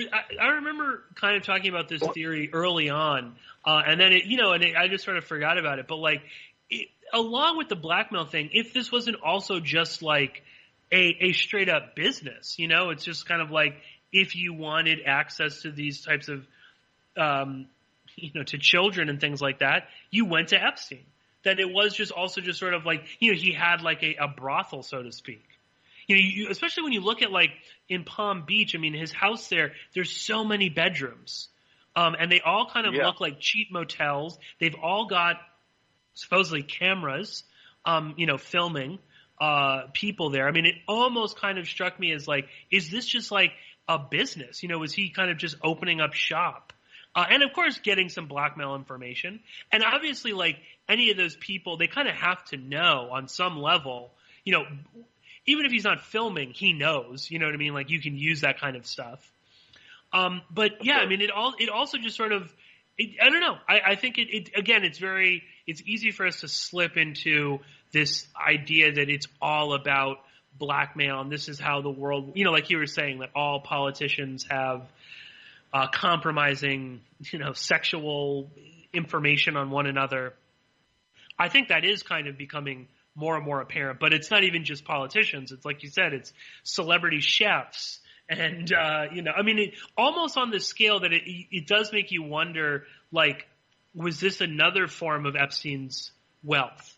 Just simply, providing access so you could pay for him, pay for his services, which is a little bit more, I think, like, mundane. Yeah, I mean, I think it was probably both. I mean, that's the thing. It's speculation.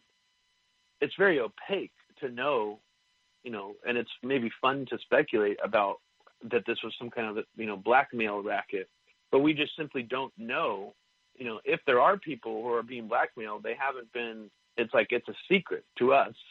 So we don't really know exactly what's happening there. We can only really go by I think some of Epstein's own statements are probably the most strong evidence we have in that area. So, for example, a New York Times journalist interviewed him after his release from his first conviction.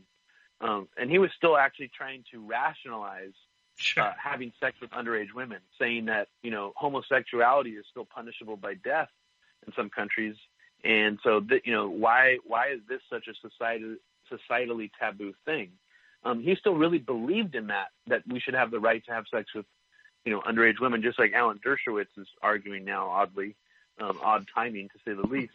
But one of the things that he told this New York Times journalist in this interview, I don't even know if it was on the record or off the record, but it came out anyways, where he told him that compared to his own secrets, so Epstein was basically saying that that a lot of people confided in him, a lot of these, like, famous people that he would hang out with, and he was very well trusted. Like, people trusted him enough to confide in him secrets. And he told this reporter, these secrets that they confided in me with were my secrets were far more innocuous to what, like, people normally confided in me with. So I found that comment interesting because this was already after, he was outed basically as a child predator. So if his secrets were innocuous compared to these other people's, it really does raise a question of, is he just trolling there, or does he really or was he, because he's dead now, holding on to some of these really big secrets that were, made his history of being a child predator seem innocuous? I'd like to know, but again, this is really so opaque that it is easy to speculate and sort of fantasize about what was actually going on here. And I think, unfortunately, Pierce, we're really never going to know. Yeah. Not only because he's dead now, but just because, like you were saying earlier, something is definitely even fishy about this whole new case and arrest and the way that the raids were done. And I think that we probably, have already lost a lot of the pertinent evidence, in some kind of cover-up already. So that would be my assumption. I mean, I hope that some civil lawsuits or things like that come out in the future that reveal more, but I don't really know what hope there is with that even. I mean, maybe Ghislane Maxwell will spill the beans at some point, wherever the hell she is. So I don't know.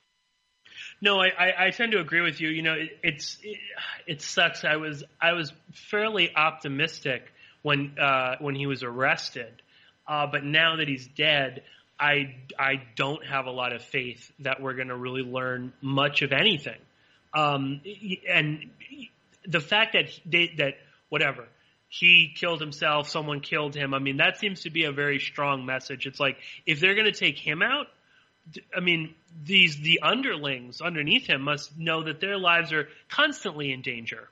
You know, why would they ever, if they ever do get arrested or try, I mean, they would never talk. Because I mean, it's like if they took him out, I mean, who's Sarah Kellen, Leslie Groff, you know, like these people underneath him in this operation. I mean, they would, I don't know, but yeah, I'm hesitant that we're going to learn much about anything. And then, yeah, I mean, it's kind of sad and depressing, but maybe that was sort of always what was going to happen. You know, like it was weird. I was among the many that were sort of overly optimistic that we were going to see some sort of a justice, especially with someone that powerful. And that comment you were saying too about the you know, his the secrets that people were telling him made his stuff feel innocuous. I mean, it's like, God, what the hell are some of these people up to? But you know, more to your point, I mean, it's like the and this might sound kind of silly, but you know, you're saying maybe he's just sort of trolling everyone. I mean, that seems to be what's happening across the board with all of this. You know, I mean, obviously, there's all these people that Epstein was talking to that, you know, like the New York Times reporters and others, and you know, he's saying like he was working for Elon Musk, and you know, maybe this is all just Epstein kind of trying to seem self-important, but at the same time, I mean, there does seem to be this effort to, you know, beyond the grave that he's fucking with us. And then you also see like Maxwell, you know, these photoshopped images, the book, you know, about the CIA. I mean, that's got to be her kind of trolling with this. I mean, it's almost like a bad joke, Robbie. I mean, what do you just make of this sort of this, like, I mean, it really almost, it feels like a movie, doesn't it? It does feel like a movie. I mean, it's weird as hell. I mean, Steve Bannon was one of the last reported famous people to visit Epstein, and that, you know, we don't know why he was visiting Epstein or what was discussed. It's a total mystery. But what came out of we do know Steve Bannon actually did comment recently. Are you still there, Pierce? Yeah, I'm here, Robbie. Oh, okay. Bannon commented recently in response to Ivanka throwing Steve Moore, or was it Roy Moore? Roy Moore, I think. The guy who was accused of being a child predator. The Trump family, you know, supported this guy originally, but then threw him under the bus when it became untenable for them to do so. And Steve Bannon was still supporting his campaign and actively trying to get him elected. So after Ivanka tweeted something out like there's a special place in hell for people who prey on children, you know, after the whole family was originally supporting this dude, Bannon responded in an interview by saying, "What about your dad and the 13-year-old girl?" Referring to the lawsuit that I think even you and me actually discussed maybe on this program years ago, that implicated Trump in the raping of a 13-year-old girl at Epstein's house. So that's really interesting. But also that could be just total trolling. I mean, you know, I really don't know what to make of that, but it's noteworthy. Wait, you know, it seems, Robbie, just to interrupt it on that, and I'll throw it back to you. I mean, I've seen this being reported elsewhere, but that, and you even see it in like there was a New York Times article talking about that Bannon and Epstein seem to have that their relationship was a lot closer than we've been meant to believe. It wasn't just that one meeting that I think it was the New York Post reported on. That you know, according to there was this New York Times reporter who I guess interviewed Epstein, and this was in relation to these rumors that Epstein was advising Elon Musk and Tesla. In those, Epstein said, "Oh, do you want to come back for dinner? Because Steve Bannon and Michael Wolff are coming over." And we know that Steve Bannon was Michael Wolff's source for the first Fire and Fury book and for the second one. And that supposedly, I assume, Bannon was probably the source that told Michael Wolff about this, this falling out that Trump has alluded to between himself and Epstein was over some sort of a shady real estate deal. So, and now you're talking about this like unholy, trinity of Jeffrey Epstein, Michael Wolff, the hashtag the resistance, and Steve Bannon. I mean, talk about, strange bedfellows. And I think that sort of, trashes this idea that this is about political ideology. Of course. So, any kind of, whatever you want to say on that, Robbie, I'll throw it to you. Well, I mean, I guess I have sort of a long-winded thing, if you don't mind, to say. Please, about that. Yeah. That's in the realm of, I suppose, pure speculation. But hear this theory out for a second. So, one of the things I've long wondered about Trump, everyone assumes that, the establishment hates Trump because he's actually anti-establishment. That somehow, he's anti-deep state. He's fighting the deep state. And this is like so many people in the DC establishment or even in like the celebrity class hate him so much. I have wondered, especially after this Epstein story broke, about this idea of running blackmail on people. And we know Roy Cohn, Trump's mentor, was very involved in that type of activity. We know that Epstein probably was involved in that type of activity. Epstein also ran a lot of his own, sex trafficking through the Mar-a-Lago resort, probably under Trump's, full knowledge or, some knowledge at the very least. And what is Trump's main source of income? What are his main businesses?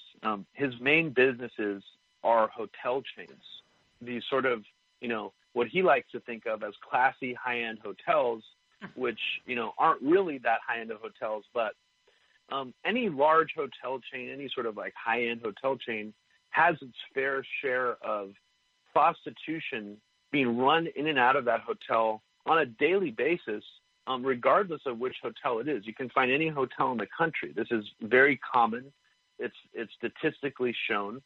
And it's prostitution and hotels are fairly linked together in general. So one of the things I've been thinking about recently is after Trump started gaining political power, did a lot of other powerful elites and people from the ruling class who had stayed in Trump's hotel chains start to get nervous about the idea that perhaps Trump knew some dirt on them because they had done things at his hotel chains. And again, this is pure speculation, but just imagine for a second that Trump, learning from his mentor Roy Cohn and other people, and to think that Trump respects the idea of privacy, knowing how his personality is now, would be kind of a joke. So I don't think that Trump is a dumb guy. I think that it's possible that he had learned a trick or two about blackmail and that he had taken some notes about people. Perhaps even collected some videotape, video recordings of famous people or powerful people having sex with prostitutes. And I don't mean filming them in the actual rooms, but I just mean perhaps filming them picking up a prostitute and going back to their room. I think that Trump's hotel chains and all these powerful people who may have stayed at them at one point or another, possibly Trump was collecting intelligence on powerful people. And I don't know if he's still holding this over people's heads, but I think that this is something that needs to be considered or at least examined, even though I'm pretty much inventing this theory out of whole cloth. But there's one other thing that sort of makes me think that this could possibly be valid, is that Roger Stone, sort of Trump's spin master, has long taken credit for taking down Elliot Spitzer during Elliot Spitzer's sort of addiction to high-end prostitutes. Yep. And that was how Eliot Spitzer was exposed. So it does raise the question of, if Trump's own people and his own business could potentially compromise so many people, what has he done with that information? And additionally, there is some evidence to suggest, if you believe anything Comey says out of his mouth, which you can take all of it with a grain of salt if you want, but Comey has said in interviews that he thinks that Donald Trump is still actually worried that there is some kind of tape out there of him with prostitutes in a hotel room in Moscow. Now, that was one of the things that I thought was total BS originally, this idea of a PP tape or a videotape of him with prostitutes. But it makes me kind of wonder if Trump has done this to people before, videotape people with prostitutes in his own hotels. It wouldn't be too crazy for him to be paranoid that someone else has done that to him as well. Now, I'm not saying that means that the P tape actually exists or if there's anything real about that, but that, perhaps Trump is paranoid that there is a videotape of him having sex with prostitutes. Maybe Comey's not lying about that. So I just threw a lot of stuff out there, but this is something that I just think should be explored a little bit. What famous people have stayed at Trump's hotels? Perhaps it would be wise to get a list of all those people or people who like to frequent his hotel chains. So, I know of one for a fact because I saw him going into the Trump Hotel on Columbus Circle, and that's Al Sharpton. So I've actually seen him in person when I was in high school going into the Trump Hotel, and that was like a few days before the story broke about Al Sharpton's extramarital affair. And his mistress was living rent-free in one of these Trump hotels or Trump buildings. I think it might have been one of his apartment complexes. Wow. So that's like an interesting little side note, of course. But Al Sharpton, of course, has lots of ties to the FBI as an informant and whatnot. It's interesting, that him and Al Sharpton were BFF until recently when they were sort of trading barbs. But what you're talking about there, Robbie, I think we should explore that. I mean, again, we would be naive. There's so many, hotels, number one, have cameras everywhere, and there are all sorts of rumors, that a lot of these hotels have cameras inside the bedrooms. They claim it's for security. They're never looking at them unless something goes on, but who knows? And furthermore, I mean, there's cameras in the lobbies, there's cameras in the hallways. They're all over the place. And you look at people like Roger Stone, one of Roy Cohn's mentors, one of Roy Cohn's proteges. And you see that Roy Cohn allegedly ran some form of blackmail operation out of the Plaza Hotel, and then after he dies, Trump buys the Plaza Hotel, and we know that Trump was supposedly had these parties up in the top floor of the Plaza where there would be big plates of Coke and teenage models running around and a bunch of creepy old rich horny men. And that's no one's really denying that. I mean, that's totally fully out there. One of the guys who confirmed that was the guy that organized them. And he said, well, yeah, but whatever. It was a different time. People were having fun. So what if they were 15? And that's where Trump allegedly met Melania, was at something like that.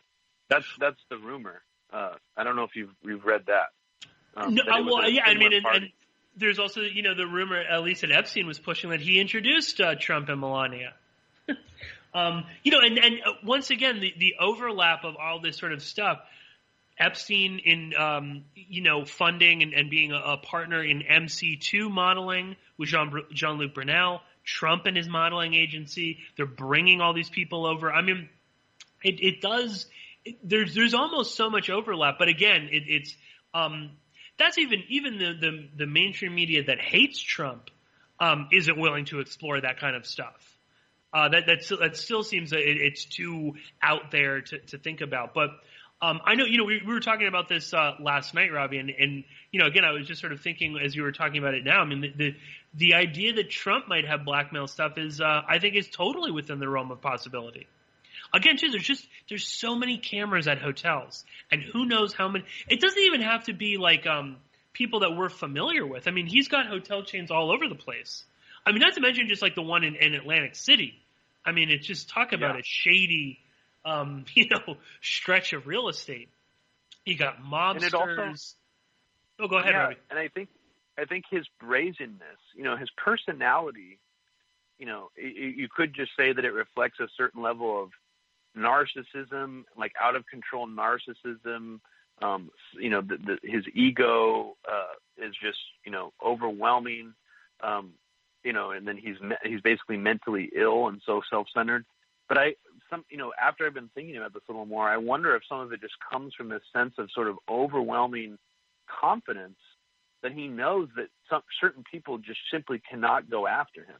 And that sounds just sort of weird and completely speculative to say, but I'm sort of seeing Trump in a new way now after just sort of imagining this scenario playing out, because it really doesn't make sense why so many people are scared of him and why, on some level, he seems so Teflon. So I don't know. It could be just me looking for an explanation, because Trump is such an enigma in certain ways. But I do think that it definitely needs to be explored, and I'm sure that other people have explored it more in depth. But yeah, besides this new story that you're talking about these parties that Trump hosted, bringing in really young models. I don't really know very many other stories about this, but additionally, I mean, these modeling agencies, these contests, these beauty contests, pageants Trump would put on, there definitely has to be some prostitution overlap with that. And I'm not saying that Trump was directly running some kind of prostitution racket or agency, but you're fully aware of those kinds of things happening. I mean, I believe Trump even has properties in Nevada.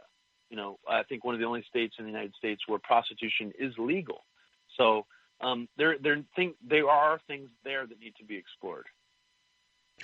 Oh, definitely. I mean, just again with I think there's this sort of like naivete, or there's just like desire to not want to look in some of these places. And I'm kind of focusing now on the the conspiracy culture that seems to be sort of all in it for Trump. It's interesting that they like to talk about the John Benet Ramsey case, which is so obviously there was a deep link between those child beauty pageants and child pornography and abuse of children. But with Trump, no, there's nothing. It doesn't exist when you get older. You know what I mean? It's like, come on, think logically. He's just a playboy, Pierce. Yeah, exactly, right. Like, yeah. He just loves women, man. Yeah, like, right. Come on, man. Locker room talk. Yeah, exactly. It's no, and there is something about that. Like, he does have this sort of like Teflon suit where it is like, it really is at the point. I don't even think if he was in a room, like on tape in a room abusing a child with Jeffrey Epstein, they wouldn't believe it. Or it was, he was only doing that to get information, He was deep cover, or something like that. But, yeah. No, go ahead, Robbie. What were you going to say? Oh, no, I was agreeing with you. I mean, they'd say it was a deep fake. They do everything they could to say it was, like, fake, or it was, they make excuses for it. I mean, it is a really fascinating thing that is still happening. And then just a few weeks ago, I think maybe it was over a month ago, Trump hosted that social media summit where he brought in like at least a dozen Q people, God. In the Rose Garden of the fucking White House. I mean, what does that say? And there is something about the mainstream media covering Q that's dishonest also. Like, some of those people have to even be wondering, like, is Trump actually part of this? Because why the fuck is he inviting Mark Dice, Bill Mitchell, and Joy Villa and all these Q people to the Rose Garden? I mean, it is one of the strangest things I think that's ever happened in the office of the presidency, ever. Yeah. So I think, that needs to be explored as well. I want to see the first mainstream media person to come out and be like, look, this Q thing that people have been writing off as just this crazy conspiracy theory, what if Trump is actually part of this shit? And how much more dangerous does this make it? I'm not saying I want the mainstream media to latch onto it and ruin it like they do everything. I'm just saying I want I feel like they're holding back about it. So I'm surprised that more people aren't expressing a similar line of thought that I am with that on that issue.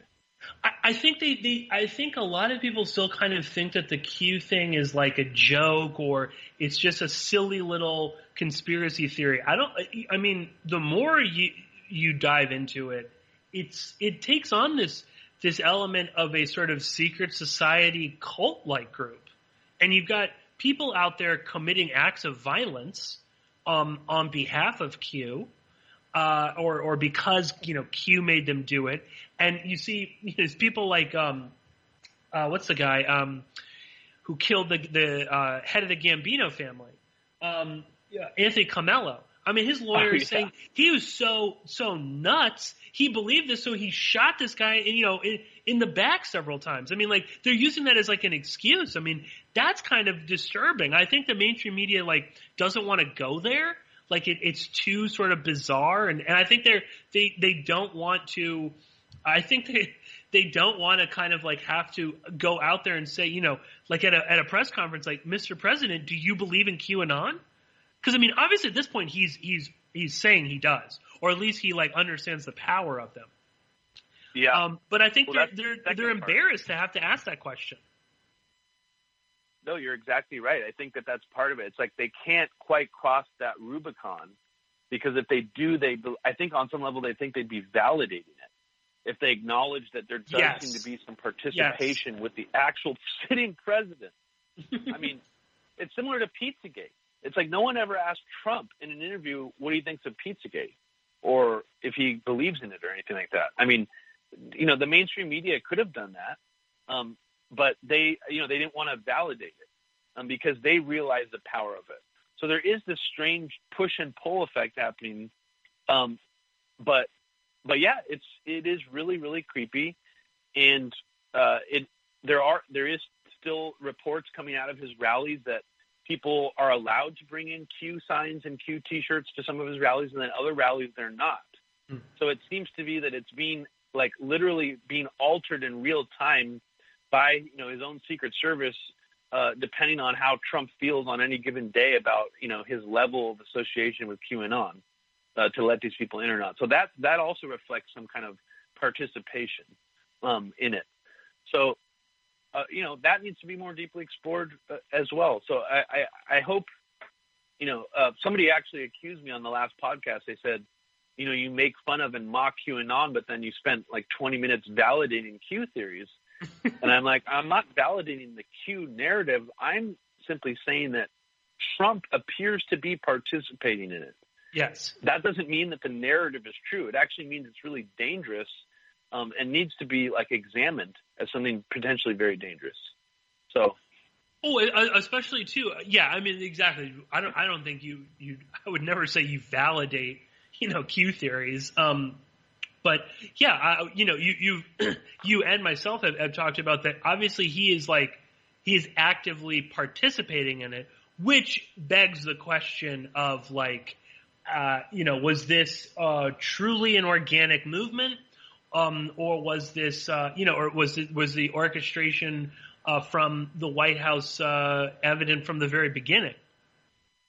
How deeply involved are they? I know you've talked about this on a recent episode of Media Roots. Some of these people like Michael Flynn and others that kind of promote the Q stuff, they do seem to be kind of clued into it in a way where it's or was it Anthony Schaefer also? Has promoted Q things as well. Yeah, I mean, this can all be traced back to a single video by a guy named Steve Pazenik, I don't know how to pronounce his name. Drudge Report put on the front page a video by this obscure conspiracy guy that instantly got something like 3 million views within 24 hours. It came out, I believe, in early November, right before the election. And it was essentially saying that there is going to be a counter coup against the Clinton coup to unseat or destroy Donald Trump's election of president. So it was not only just predicting that Trump was going to get elected, but it was predicting that a counter coup was going to happen against him, and that therefore there would have to be a counter coup of military intelligence officials who were loyal to Trump. and knew that he was going to fight the deep state to defeat this attempted coup against him. And they called it, I think the video is titled something like the Clinton coup against Trump. Right. Something to that effect. And that's essentially what the QAnon narrative is at its core. That this is some kind of fail-safe to protect Donald Trump and to maintain his, standing as president of the United States. And like you said, Michael Flynn's children, himself, other people from the military like Colonel Anthony Schaefer have promoted this narrative. And other people from the Trump administration have also appeared to promote it. I think even recently, one of his, I want to say someone from the Labor Department actually promoted the Q theory. HUD. And Trump has retweeted QAnon accounts that use all the QAnon hashtags like in the post that he's retweeted. I don't know how much more circumstantial evidence people need to believe that Trump is directly participating in this. And it's beyond just a wink and a nod to it. I think we have enough evidence at this point to know that it goes beyond that. Oh, absolutely, 100%. Robbie, we are just about out of time, so I just want to give you the last word. And also, please do remind the listeners where they can go to follow all your work. I guess I'll plug my stuff now. So they can check out my documentary film series, A Very Heavy Agenda, at averyheavyagenda.com. It's about how the neoconservatives went from the Bush administration to sort of the Cold War 2.0 time period. And I also do a podcast with my sister Abby Martin every week called Media Roots Radio. You can check that out on iTunes or SoundCloud/Media Roots Radio. And I'm doing live streams now on my own YouTube channel, and you can support those at patreon.com/Robbie Martin. Excellent. As far go as ahead, Robbie. Word, I'll just say to people, the Epstein thing is really fascinating. There are so many rabbit holes you can go down, but ultimately, I think that, a lot of it, becomes sort of self-indulgent speculation on what's going on with that. It's so opaque that I think, everybody is grasping for puzzle pieces. So I would just try to recommend to people to, look at researchers who aren't partisan about it, who aren't trying to absolve Trump of guilt, who aren't trying to absolve Clinton of guilt, who are just looking at the whole thing. And, remember that if you want to go down the rabbit hole of the Mossad or this idea that Epstein was some kind of Mossad asset, keep in mind that, for the Mossad to operate on U.S. soil, usually almost always requires the participation of the CIA or other U.S. intelligence agencies, and it's usually done with their full authorization. So don't be a nationalist about this either, and think that, this is another example of a foreign government meddling in our political affairs. Our intelligence agencies work hand in glove with the Mossad on a daily basis. So don't forget that as well. Absolutely. I would just echo everything that Robbie was saying. Definitely check out his work. We are completely out of time, so I want to thank all of you for joining me this week, and I will be talking to you all very soon.